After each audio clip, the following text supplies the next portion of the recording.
This is the Entertainment Roundup for May 21st, 2012. I'm J77, and I collected 7 nitbits, including one that I'm going to give my own say on. It was something that was brought up by the women of The View. They have talked about it. This was on the news for a couple of times. Didn't much pay no mind to it, but it is something that I think that a lot of people tend to over-exaggerate a lot, especially when it comes to actors.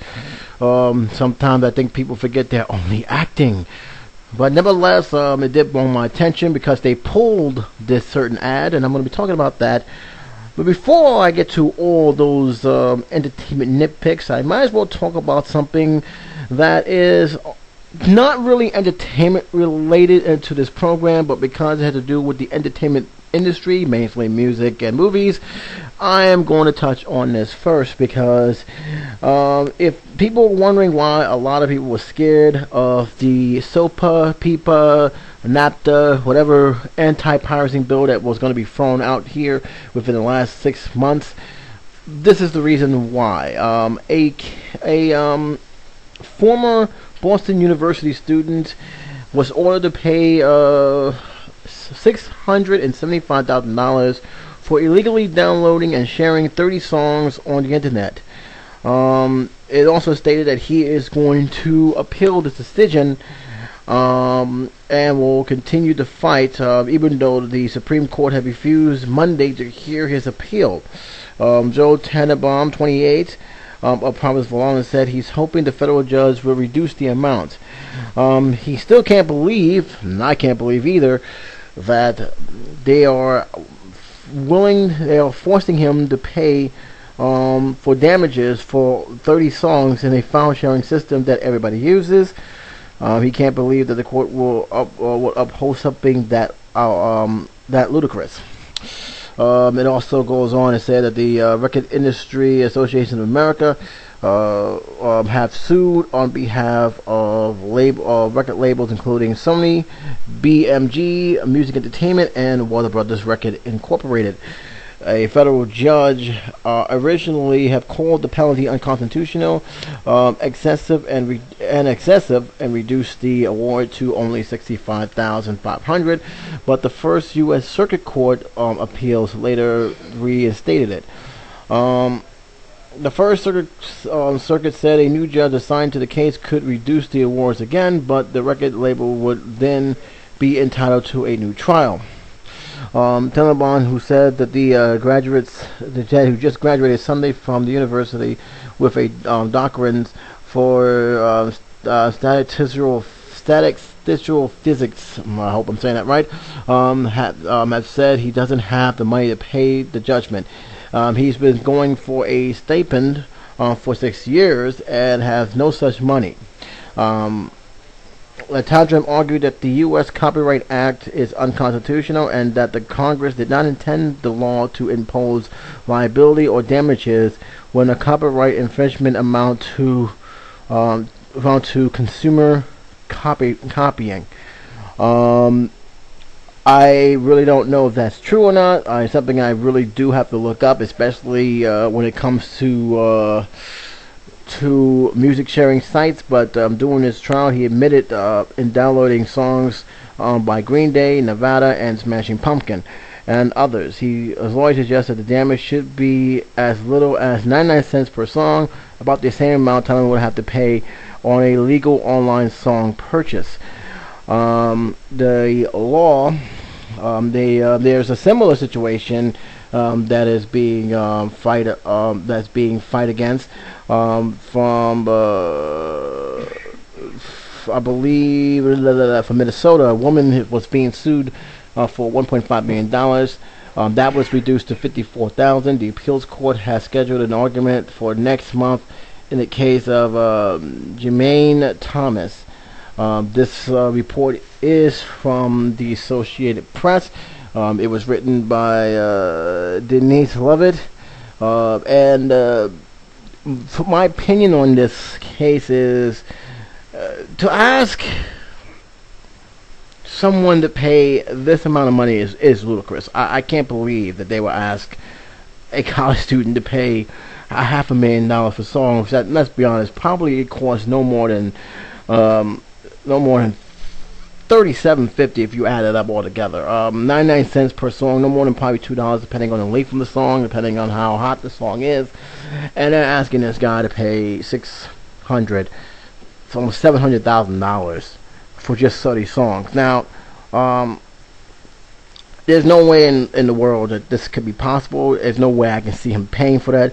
And this pretty much is going to ruin him if he wants any major job. And especially if these jobs look for financial background checks, he's going to be in serious trouble. This is a very, very serious judgment, and I'm hoping that he get it at least reduced. I mean, granted, he did download these from an illegal site, but here's the problem: why I do not really feel any sympathy for a lot of these record companies that go on and sue consumers for this brand, and that is the reason is that most of them have actually created this problem to begin with. Most of them has phantom sites that people go on to download music, only to turn around and sue them for even more money. And that's something that people tend to forget. I think Mike Morsard had mentioned this a few months ago. He did a great job of showing, demonstrating of how this thing works. And I will, if he still has that video, which he should, I will give a link to that video because it's a very, very powerful video on how they will do it. Because this was when SOPA was still hot, and Disney and all the other companies have signed on to this thing that we need this law to protect our products, our properties. In reality, that they were just as much guilty as to making these laws, they're making this possible in the first place. A lot of these so-called pirate sites are actually linked to the same companies who are looking to cash in and basically shut down other smaller companies or put people in among us dead and put people in jail. I'm not against. I have my own view on pirating. I do know it's legal. It's illegal. I do know it's wrong. But there's a difference between pirating a song and then sharing it, especially if you own it. That's the thing I'm always baffled. If I own the property already and somebody wants to copy what I own, not sell it, but just basically they want to record a song, so just one song because they don't like the whole album, and I lend it to them, am I going to be held responsible, and they're going to come after me just for buying a CD, which I pay out of my own money, listen to it, somebody likes a song, and they want to record that song? Are you telling me now I'm hold for copyright infringement, even though I pay for the damn thing? That's something that I'm always debating and scratching my head under. And this is the kind of thing that's very, very scary. I don't see how they won, or if anything, they just pissed off consumers, because now consumers saying, you know what, we're never going to, buy from your companies again. And there's a lot of people who have felt this way. And here's the thing that I think that the record industry and the movie industry failed to understand. They want to control something by using old practices, which is pretty much outdated. People don't go by entertainment the way they used to. They don't. And I mentioned this in one of my audio topics, that the world has changed now. The way we look at music has changed. New York City used to have a lot of record stores. We used to have a lot of them. Beat Street, Coconuts, Sam Goody's, you name it, we had it. Those guys are gone. I mean, we only have a small fraction of music stores now, and that's because everybody has iPods. Everybody's downloading their music. They're not buying CDs in the stores that they used to because they're too damn expensive. And that's the thing that's the thing that record labels seem to not realize, that it's too expensive to own a CD. Why spend all this money for a CD to get one or possibly two songs? We can get the same song for probably 99 cents, or a friend of yours may have that song, and he's just going to share it with you. That's what a sharing music site is supposed to do. But apparently they have a very big beef about it. They apparently have a very serious situation with that, and this is going to be an ongoing thing. But I think I think there's not much going to change until the music industry change their way they do business, at least to the point where they're more consumer friendly, more customer friendly when it comes to their products. But I don't see that happening anytime soon. They are insisting of keeping the same old practices, which really need to be reevaluated and really need to be looked at rather than just go after every person who downloads their songs on the web. Because whether you know it or not, they're really not losing money. Even the movies industries who claim they're losing billions of dollars, they're not really losing money. They're not. And the fact that they are actually just to be the ones to blame for having this situation in the first place, I'm sorry. I just don't see how this is just all one-sided in that matter. You guys think differently? You guys can leave your comments below. I know a lot of people have a lot to say about this story. I know this is not part of the entertainment per se, but I felt the need to bring it up because this is why a lot of people fear SOPA. This is nothing to do with SOPA. This has something to do with them just going straight after the main guy. Imagine if SOPA was to come into play. Imagine how many people will fall victim to this.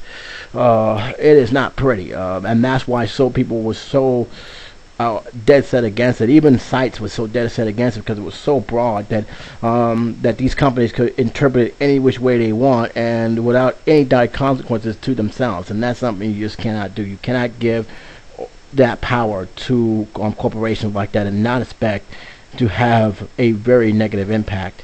But again, I will leave the link on the report below. If I can find that video, if Mike Marshall from Jeepers Media still has it up, I will pass that along. You guys can look at it yourself, and you guys can talk about it through from there. But that was the biggest thing I wanted to talk about because it does have a lot to do with the media per se. Now, let's go to a little bit of sports before I start off with the rest of the remaining reports here. I want to go to sports here because one of the coaches one of the most popular coaches in NBA, lost his job today on this rainy Monday. Magic fires the Stan Van Gundy and GM.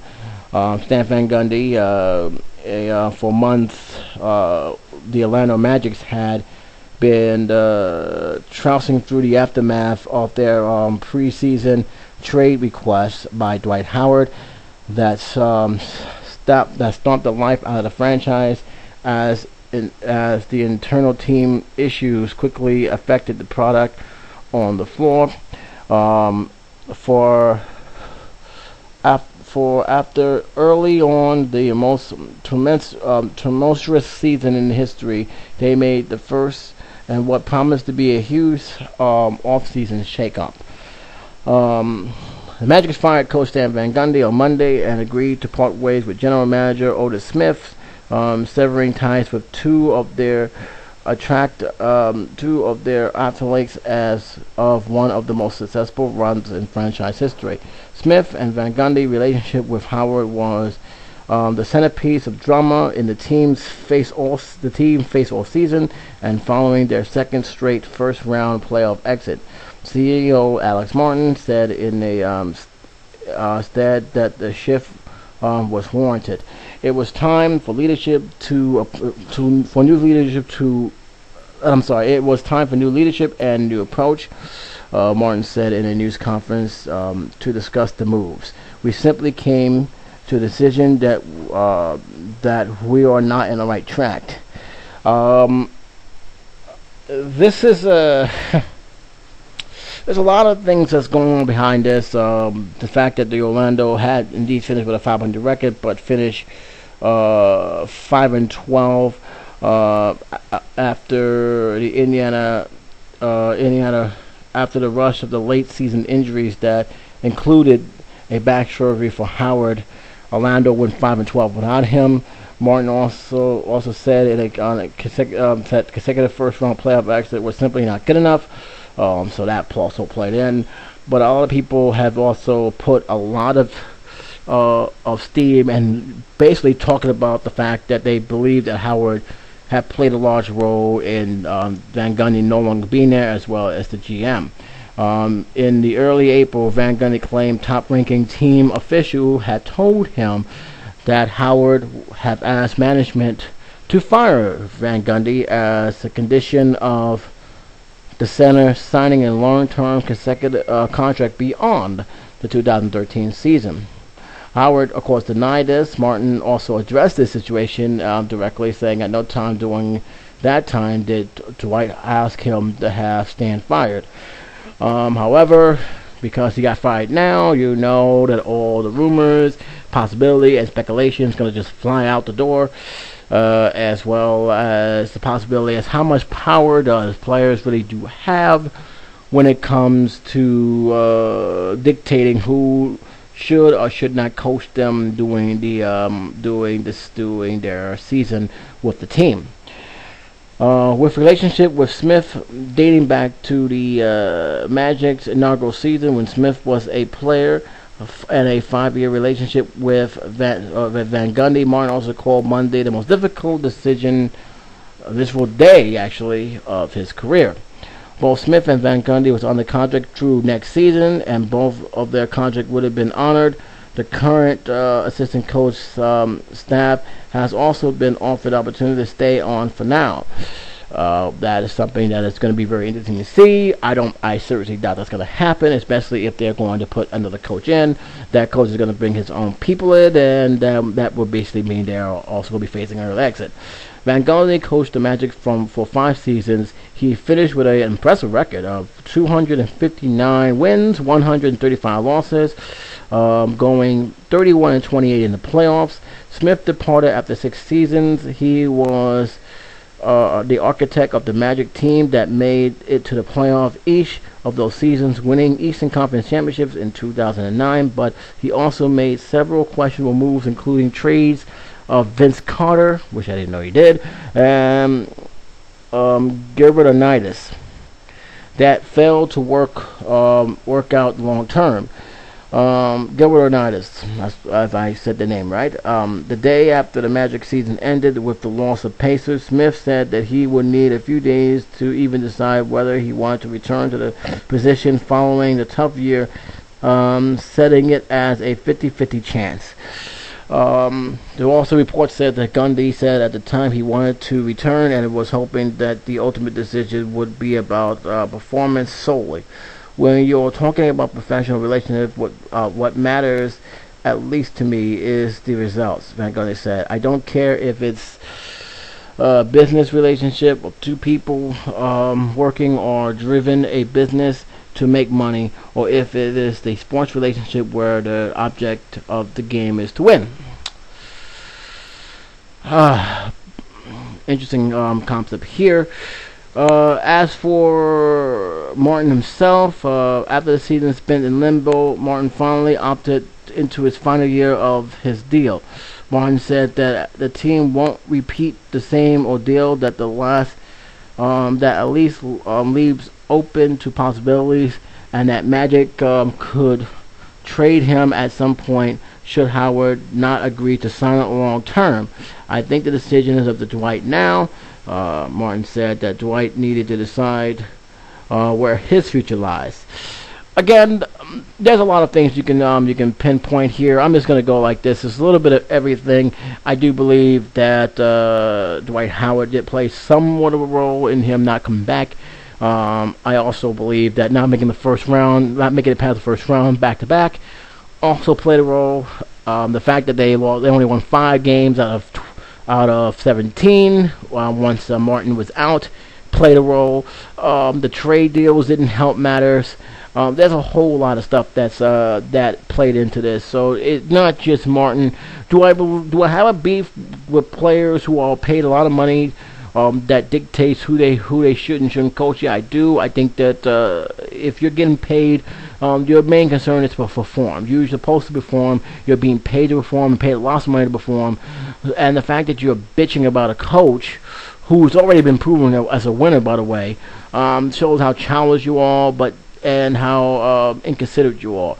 But at the same time, I can't say that's the only reason. It may be just part of the reasons. I know that he was actually said that the Magic coach was had a bit of a tantrum on the field during a critical point in the game. But other than that, how that played into the game, that's still something that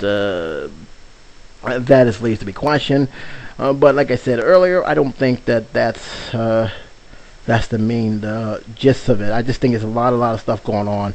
And pretty much since they fired the coach, it was only practically that they fired the GM. I don't think that the GM himself did any favors by saying that he has to think long and hard of coming back, because once you say that you're not sure you want to come back, that pretty much gives a sign for the owner saying, hey, he doesn't have confidence in his own work. And if he doesn't have confidence in his own work, we cannot have him questioning himself. He's supposed to be the man in charge, and that's that pretty much helped their decision of getting rid of both coach and GM. So, in other words, I think it's a little bit of everything. I don't want to put all the blame in one player, but I know that's what the media is going to do. And as these days go on, and once things quiet down, depending on who's going to be coaching this team, you're going to start seeing a lot of. You're going to see just how the team responds, especially next season. The team is going to respond a certain way or not. I know that whoever he's going to go in, he better get results real quick. I really do hope he gets good results real quick. As for Stan Van Gundy, look, he's a good coach. I'm pretty sure that there's going to be plenty of teams out there that want him. And he deserves a second chance. I think he has done a tremendous job. He made the finals with this team, so he's definitely capable of coaching this team. He's definitely a playoff-driven coach, and I hope that he gets another job. If not, in the East Coast, in the West Coast, he definitely deserves at least that chance to coach again. Again, this was given by the Associated Press. Kyle Hightower, reminds me of Police Academy, but I'll leave a link. You guys can read yourself, and you guys can judge for yourself about this topic. So, 2 in the books, and I still got time. Let me see here. I want to talk about. I'm going to go into something a little bit in the movie world, especially when there's talk about a bio. A lot of people have mixed feelings on this one. I, for one, really don't care. If she can pull off the character, then fine.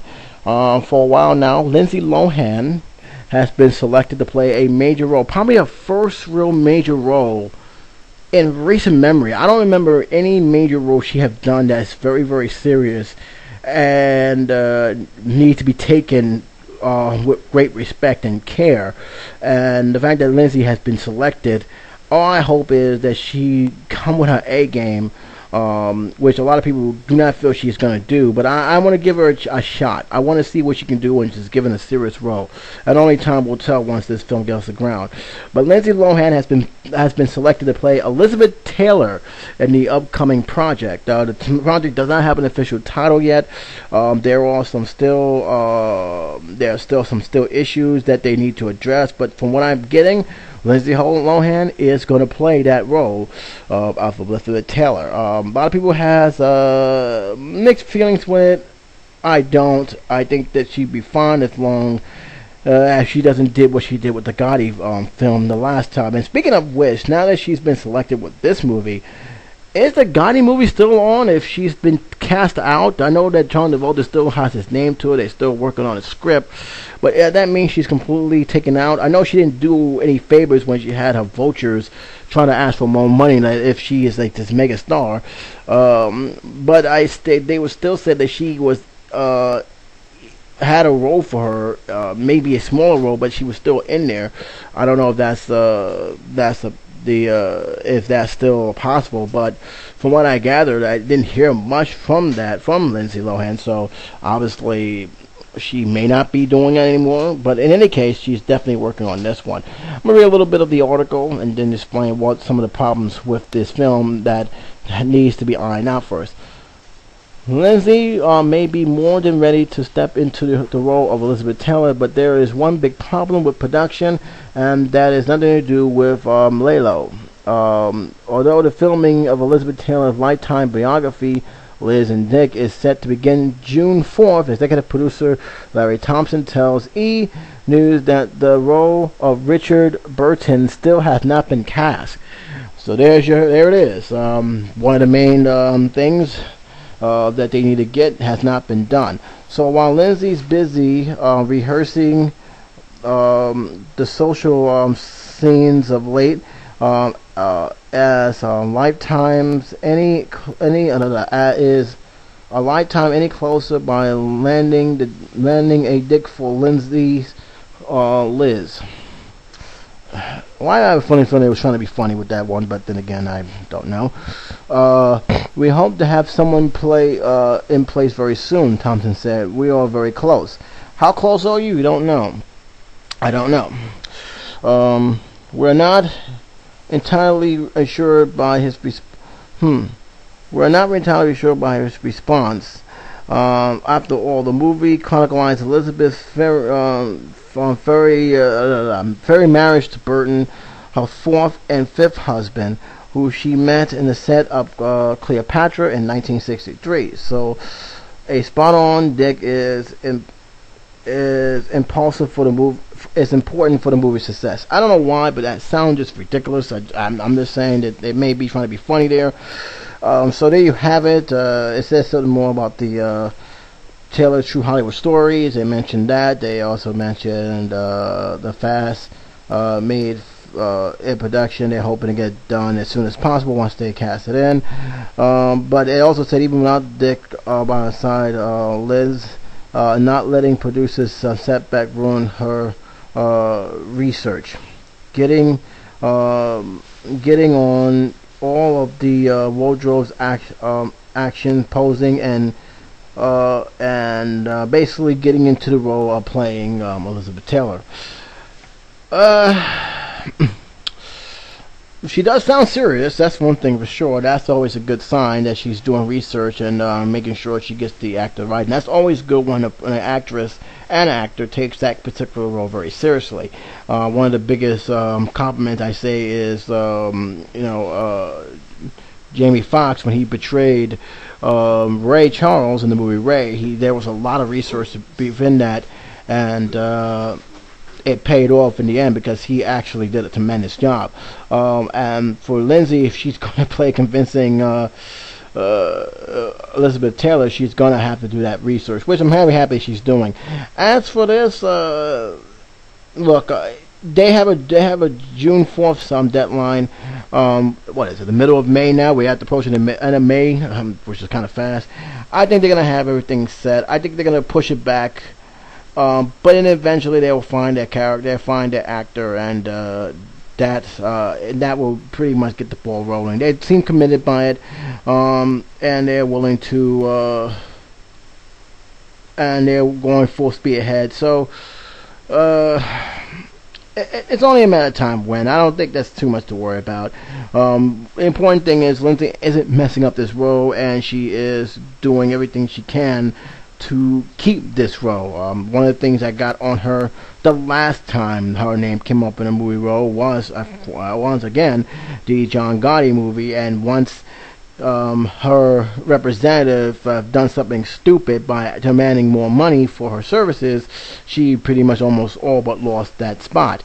And again, I'm kind of curious if she still has that option to play a small or medium role in that film, but then again, nothing came out of that. So if you guys heard anything new about that, please let me know. If you guys want to read this article, I'll leave a link. You guys can talk about it and leave your comments on the comments below, and voice your opinion. For me, a lot of people got a mixed reaction to it. I, for one, really don't think it's that big of a deal. So, with that being said, let's go on to the next one. This one is a bizarre case. This was talked about almost for 4 days. It involves Terminator 3's actor Nick Stackpole. I believe I'm saying his name right. He is an actor who was reported missing by his estranged wife nearly a week ago.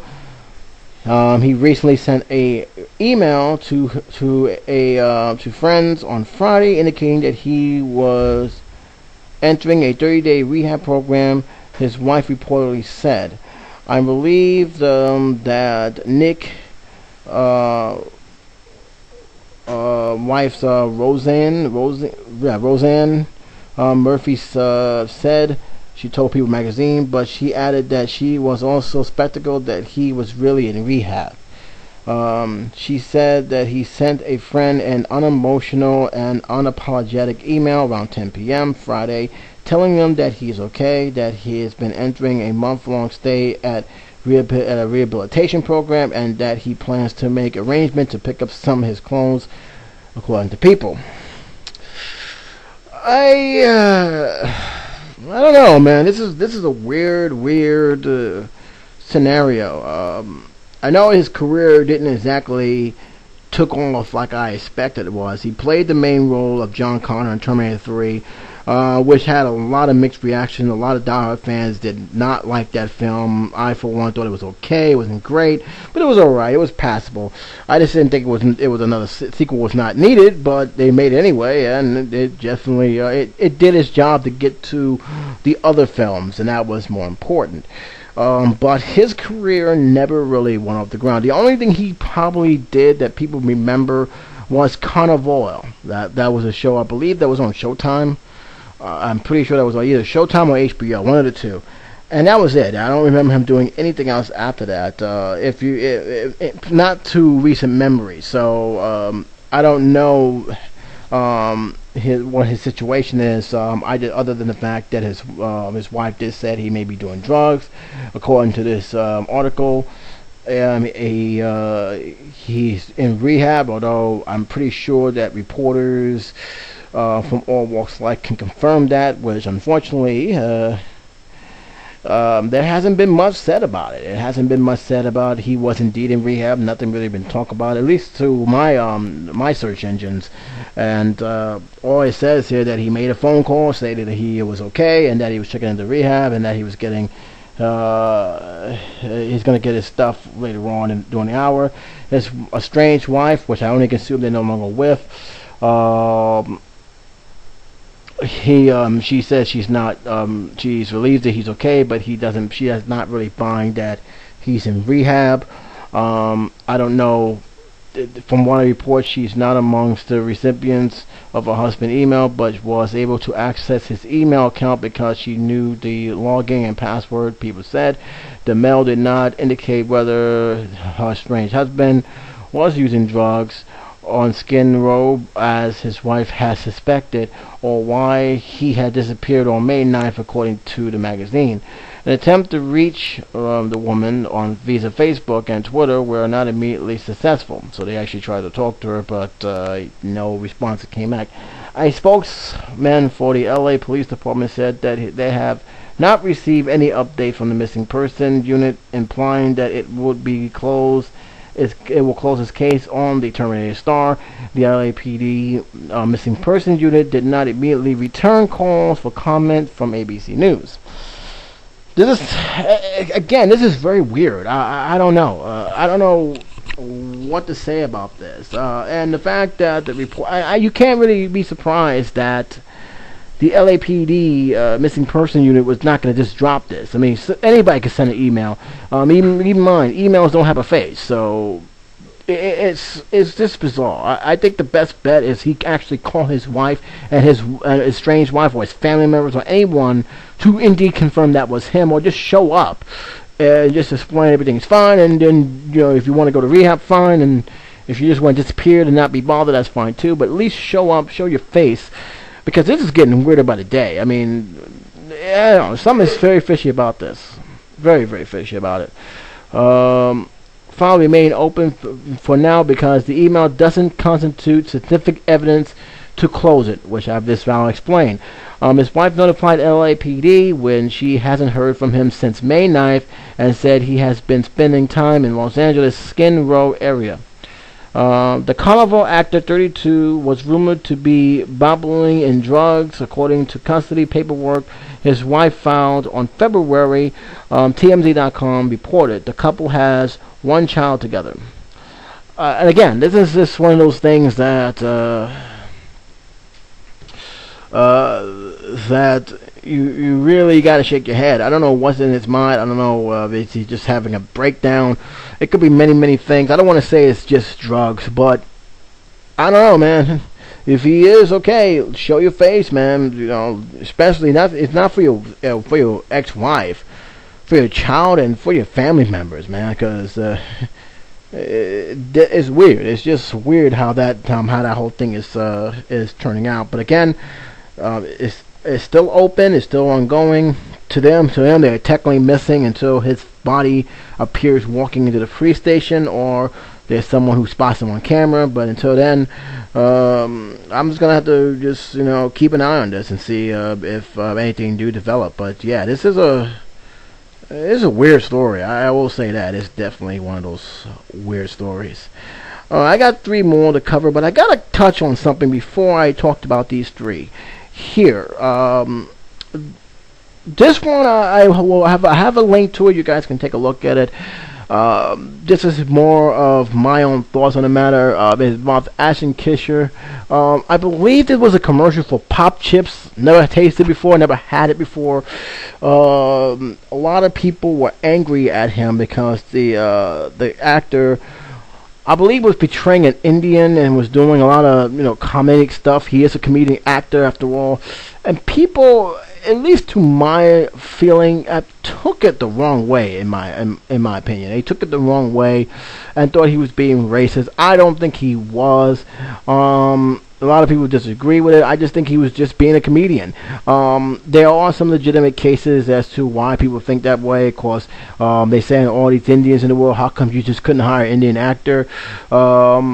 That is true in many cases, but I think people just forget that he's just playing a part in the role, and I think people need to just calm down. Now, the ad has since been taken down. I don't know if Kitchener did apologize or not, but The View had brought it up, something that caught my eye, and The View had the commercial. I looked at it and said, it's not that terrible. I don't think it's horrible. I just think he's just trying to sell chips. I just think that's what it is. But in today's PC world, you're gonna get a lot of people who's gonna complain, and I think enough people complained where the company who made the advertisement just took the ad down. I'm pretty sure that there are other places who have the ad, like YouTube. God knows, you can probably see a dozen of those all over the place. So it ain't gonna be that hard to find. I seriously doubt they can catch all those ads. And like I said, the link I have here pretty much give you a gist of why people was upset. I will leave it link to The View, but in my own short opinion, I just think he was playing a character. I think that's it, no more, no less. I don't think it was blatantly trying to be racist. I just think he was trying to be funny, and I just think people went overboard on that ad. So that's my opinion. That's how I see it. I will leave a link. You guys can talk about it later on. But that's all I'm going to go with that for now. Again, it was done by The View, so here it is. Okay, which one should I do? Eeny, meeny, miny, mo.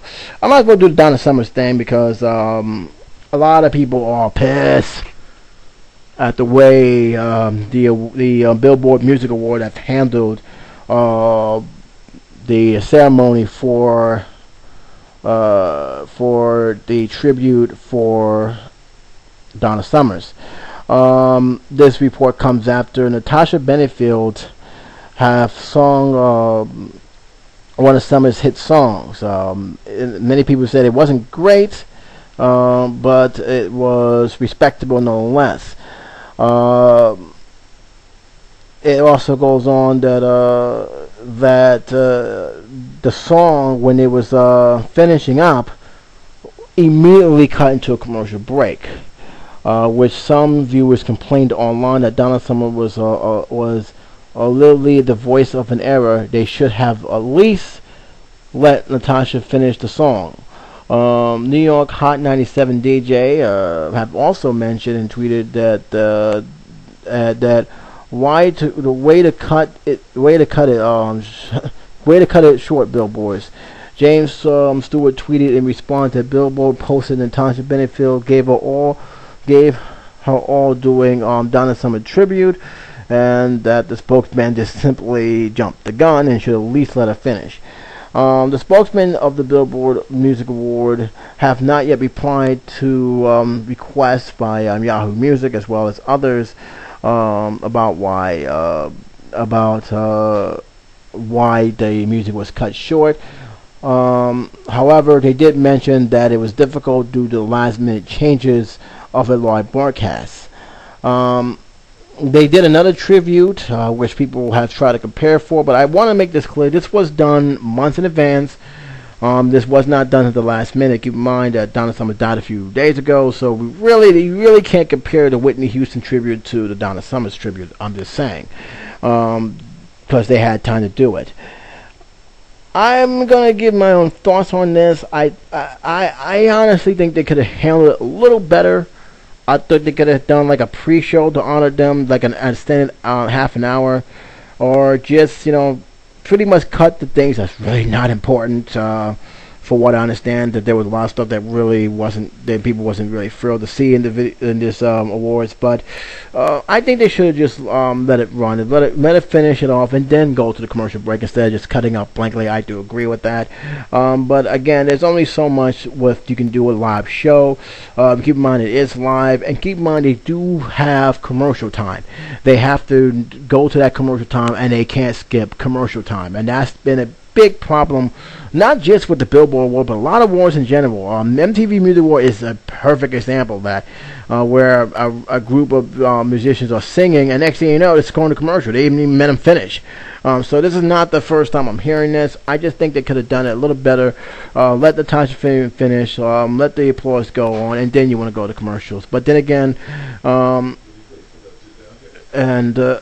just think that it's a toss-up. I think they should have done it better, but I think that what the people who with all the commercial spots that they get on, and plus the time limit they have, because they do have to work with against the clock, there's only so much they can do, especially with the last minute thing. But I do agree they should have handled it better.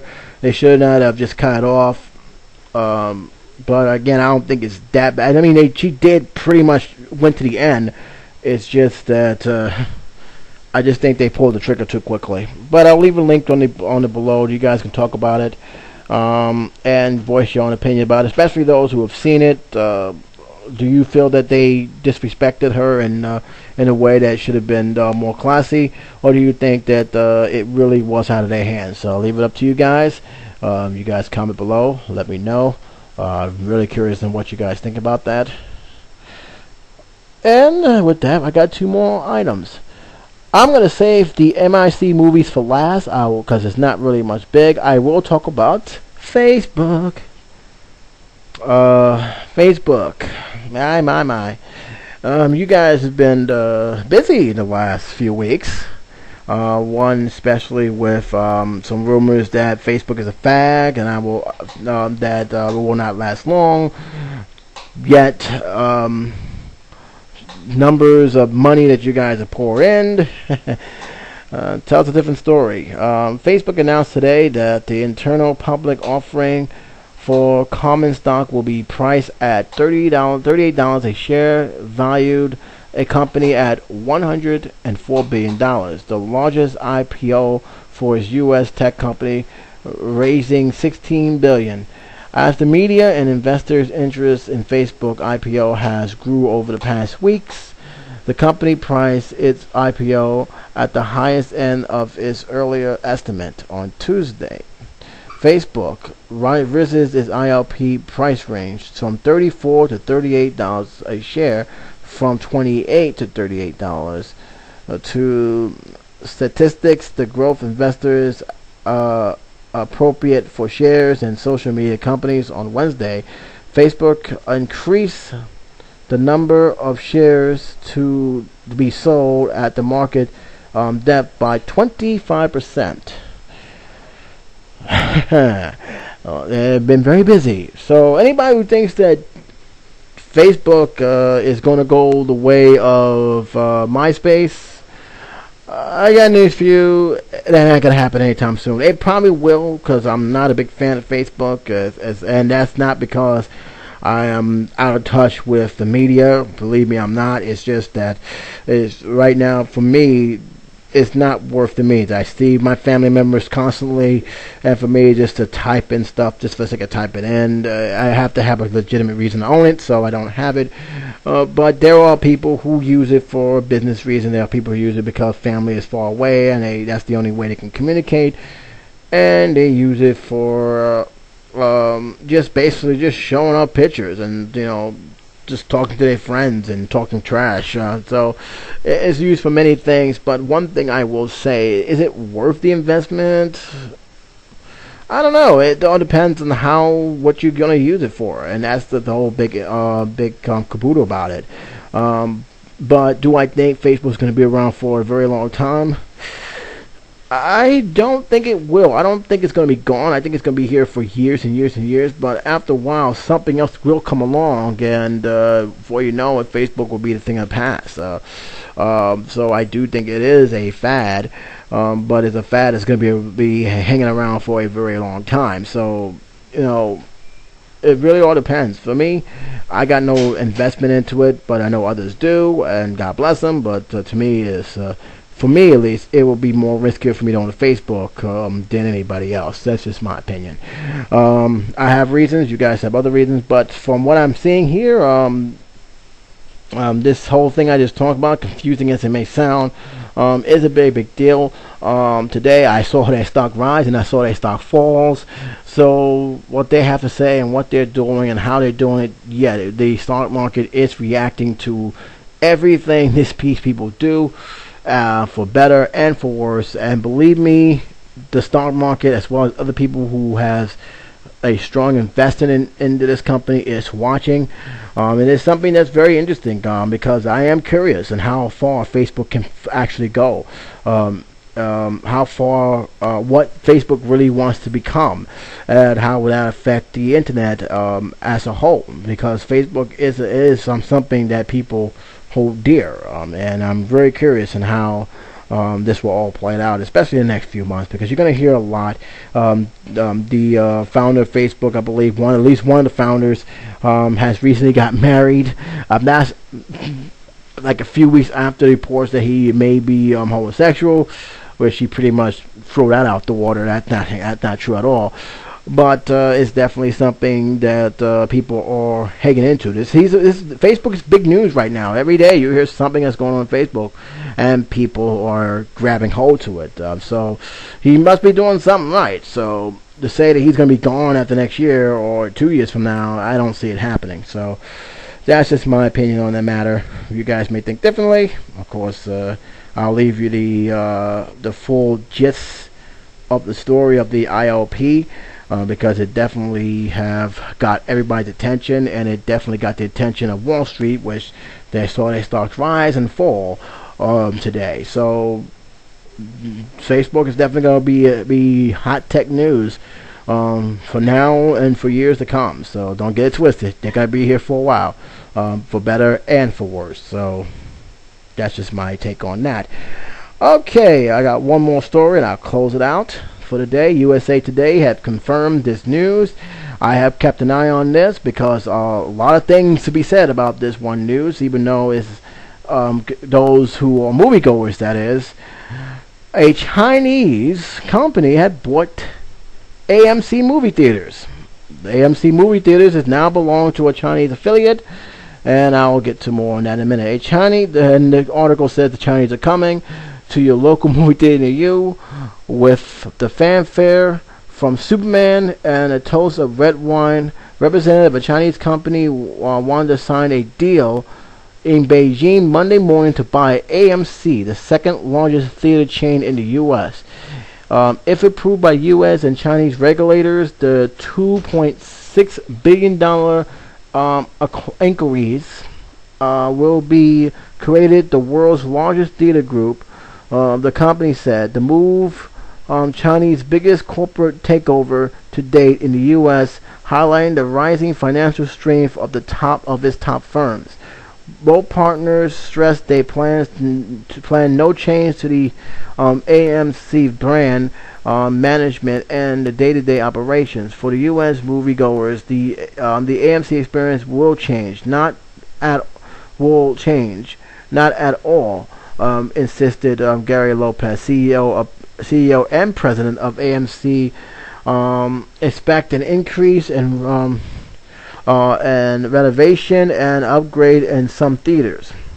We have no plan whatsoever to promote Chinese movies in the U.S. market. And Wang, I can't get his last name for his life. The chairman and president of Wanda, a Communist Party member, who cite on national type advertising counselors and one of the richest people in China, Wang admitted that poor context was the major reason for the lack of Chinese movie success overseas. If China has a movie like Avatar, it may really go broad, right, he said. I don't know what that means. A sign of Hollywood blockbusters in recent months have lifted AMC's back into profit this year, said Lopez. From humbling roots of Kansas City, where it remains headquarters, AMC has over 18,000 employees. He said, we like to say we make we make smiles happen," said Lopez. Today, here in Beijing, as far from home, we like to think that we have made some smiles happen. Well, if you guys plan to create more jobs, then I guess people are happy about it. He was definitely not in Kansas anymore, the city or state. China movie market has the second largest after the USA. Is growing fast through expansion in theater chains such as Wanda, often located in upscale malls and hotels properties it owns, including a ritzy location of Monday signing in Beijing Central Business District. Alright. So this is big news. This is news been talked about for a long time. This is one of the reasons why people were so up in arms about the the Iron Man movie being done in a Chinese market. I really can't say much about this other than the fact is that where are the U.S. owners now? All the major corporations these days, with the exception of a very selected few, are now owned by people overseas. Budweiser is owned by German. AMC is now owned by a Chinese communist country. I can't believe I said that in my mouth, but that's exactly what that is. And I'm kind of wondering, is anything going to be owned by America's owners anymore? Major big corporate American owners. I'm kind of curious. They said there ain't gonna be much changes in the day-to-day operation. They're gonna see. Only thing they're going to probably do is expansions and also updates in theaters. That remains to be seen. I'm not buying that somebody bought a $2.6 billion and doesn't have much to say of their daily operations. It's just not going to happen. But then again, one may ask, how much ownership does this person really do own? One thing is definitely certain. It's not going to lower ticket prices by any means. So unless they're gonna lower ticket prices or expand on new hirings, all I can say is that AMC is now owned by the Chinese government. That's all I can tell you. I may be over exaggerating this. I may be being a little rude by it, which some of you guys may think. But when I hear something like this, it definitely raises me a lot of questions as to the real motive of selling this theater to this company. Now, keep in mind, U.S. and Chinese have not yet approved on this, but given the track record of the U.S., I think they're going to sign it through. Hopefully, they do their homework and see the consequences of this first, if they can find any, before they just rush into the decision. But I see that highly unlikely that that's not going to happen, that this thing is going to get done and it's going to just basically be officially sold. And again, it raised the question of what major change is going to happen and how it's going to affect the moviegoer's wallet, because that's the thing I'm more concerned about. Is it going to affect the wallet? Going to affect the pants pockets of those who already have to really manage their money and may go to the movies once, twice, 3 times a year, versus them raising ticket prices, make it even more impossible to see a good movie in theaters. But you may guys think it's something different. You guys may think it's a great thing. It's going to create new jobs here. It's going to create new revenue because they're going to make more movie theaters. Even though record shows that movie theaters have been shrinking in the last 10 years, you guys may think differently. So please comment on this. I'd like to know what you guys feeling on this matter, as well as you think this is a wise choice to let to have part owner of a country that is known to suppress human rights own an American theater. Give me your thoughts on the matter. I'd like to hear what you guys think about this, especially since the conditions of what this deal implies. I'll leave a link to the article. It was presented by USA Today, and you guys can come up with your own feeling and conclusions. Well, that's it today. Just a little bit late, but like I said, there wasn't really much going on within the entertainment world. We lost a lot of people today. Lost a lot of great celebrities. Donna Summers, Gibbs is also one of them. So pretty much it's been a very a mournful week. Hasn't been much. I did talk about the Will Smith incident, or something I believe that was blown out of proportion. I made a video. I was going to talk about it here, but I decided to do a separate video because, frankly, I really wasn't going to try to give much attention to it. But a friend of mine said I should talk about it anyway. I saw it, looked at the video, I didn't even think it was that big of a deal. And the guy who was reportedly got slapped by Will Smith, or in this case got lightly tapped, because he didn't even hit him. He just basically backhanded him after he basically invaded his space. Trying to be funny, and it's proven that he was a prankster all along.